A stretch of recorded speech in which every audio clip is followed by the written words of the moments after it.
Do you want to know how to use your tarot and oracle cards to do a new year review? If so, all you need for this will be a deck, whether it be a tarot or an oracle card deck. I prefer oracle, but in my year review, I do pull a tarot card and one oracle card.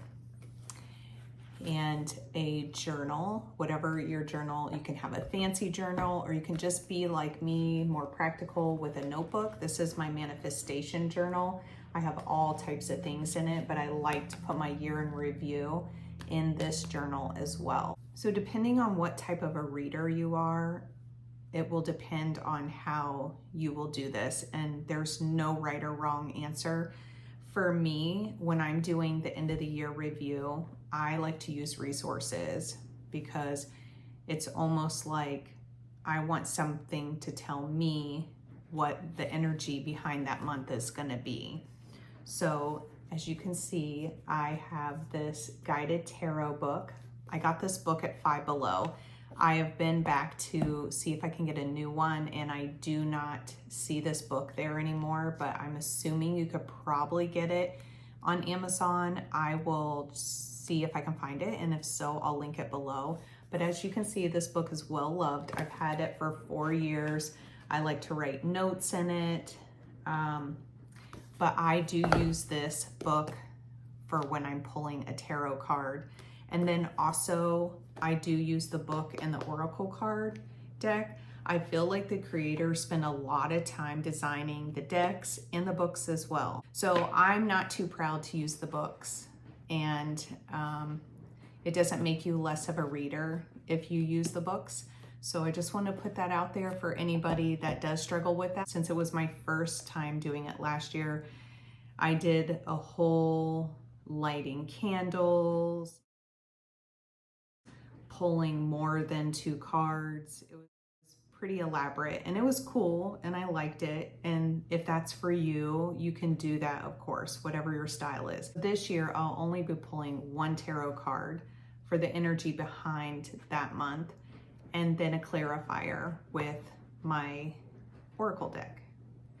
These are my 2 favorite decks, and I'll link them below. My favorite tarot deck. I'm not a big tarot reader, but when I do read tarot, I do love this deck. This is my favorite deck. If you have not seen this deck, I'll show you real quick. The artwork is so nice.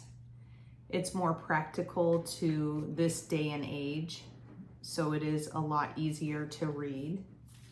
I love that. And then also, if you follow me on Instagram, you know that I am a big moon person. I love moon, I love astrology. So if you are into astrology, these are really good decks to have. I have all 3 of hers, but they follow the moon cycle. They have astrology in them. This actual deck is my first oracle deck that I ever bought. So this one's very special to me, and I will be using it this year. So for this card pull, you can always do it in January, but you don't always have to do it in January. So say I'm shooting this video in December, and this is for my January, but say you see this video in July, you can start your year whatever month you want to start it. It does not have to be January. How I start is I like to give my cards a good shuffle. So I'm shuffling my tarot deck now. There's many different ways that you can set this card pull up. You can get fancy with it, or you can just stay super simple. No way is right or wrong. There is a way here that you can set it up. But this year, like I said, I'm keeping things super simple. I'm just gonna pull 1 card for each month. As an example of how I would do it is I would pull January's card. And so if this was my January card, it would be Ace of Wands. And then I would go to my tarot book and I would read out of the book. I really do need to get a new book. So if this was my January card, it would be about inspiration and creativity.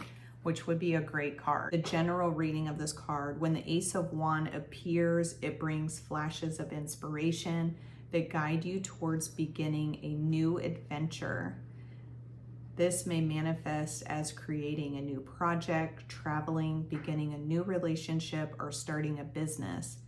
This exciting energy is merely the first step, offering the drive and motivation you need to get to your next path. Stay open to signs from the universe and take actions as they appear.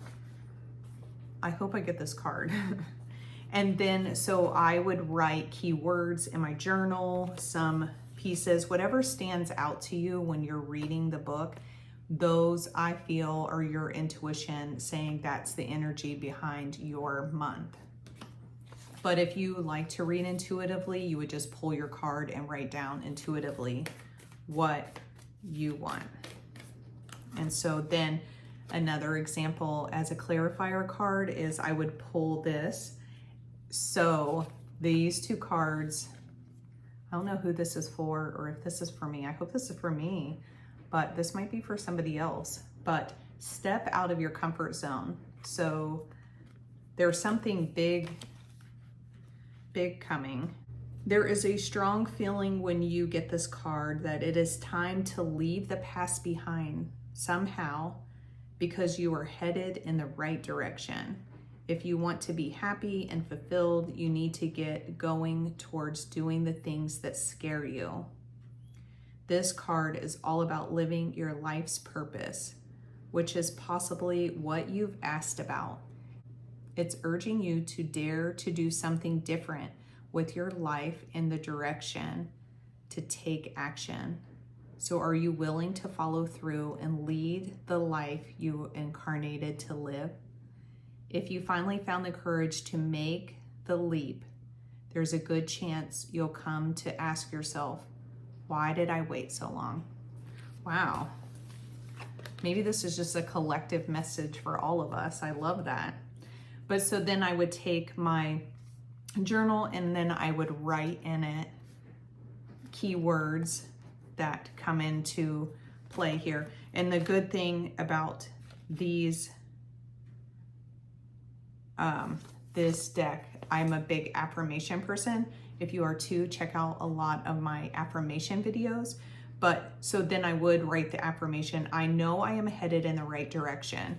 And then I would keep that affirmation with me for the month. And that would be guiding me. So basically I would know in January that if I stepped out of my comfort zone and I did things that scare me, that I have a good energy around something big happening. So that's how I would do the first month. And then I would continue on throughout the whole 12 months. I would write the keywords in my journal. And at the beginning of each month, I would read the energy behind that month. And if I like the way the energy looks, then it gives me more confidence to go through the month and maybe apply myself where I wouldn't have applied myself. If you don't like the way the energy looks in that month, change it. Go into the month with a different perspective and change the way you do things. Make it the way you want it to go. Hopefully this video finds anybody that's looking for a new way to play with their Oracle and Tarot decks. This is the first time I've done one of these videos, so hopefully I was clear on how I do things. If not, feel free to reach out to me and I'd be happy to explain anything that you have questions on. I have been reading for about 4 years. I'm not an expert, but I feel like the more that I practice and play with my decks, the more experience that I'm getting. And I'd love to share any tools that I have in my toolbox with you. Thank you so much for joining me for this video. And as always, feel free to like, share, and subscribe. Doing that helps me bring free content to you each month. I hope you all have a wonderful day.